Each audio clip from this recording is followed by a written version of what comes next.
મારી ઉંમર 21 વર્ષની હતી. મૂછનો દોરો ફૂટું ફૂટું થઈ ગયો. માફ કરે છે.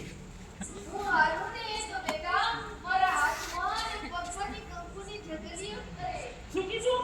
હાથમાંથી પગમાંથી કંકુની ઢગલીઓ પડે તો મારા મોહન કાકાએ એ કંકુના ખટારા ભરી અને હોલસેલના ભાવે વેચી રહ્યો છે. એ હોલસેલના દીકરા જો મને આ સમજ જતા કોઈ મારા હૈયામાં લાલ ચટક રસ જમાવી દીધો. સાંભળી મારા મોહન કાકાને એની જુવાની સાંભળી પછી હું થઈ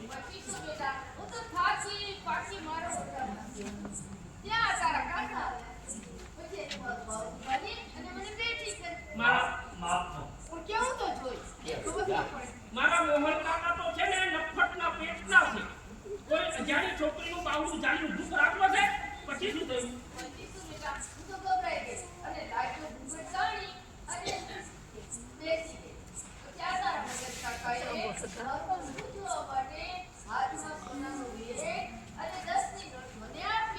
બોસ 10ની નોટ લીધી. પાછી આ વાત તમે મને કીધી. હારું થયું મને કીધી. કોઈ એન્ટી કરપ્શન વાળો સાંભળી ગયો હોત ને તો પરણાની પેલી રાતે કરપ્શનનો કેસ દાખલ કરી દે. એ કરપ્શનના દીકરા પરણીને આવનાર વહુને લક્ષ્મી કહેવાય. તેનું સ્વાગત લક્ષ્મીથી કરવું જોઈએ. તમે ન બોલશો. તમે બોલો છો તો પથરા પડે છે. અને આ બોલે છે તો ફૂલ લાગે છે. પછી શું થયું?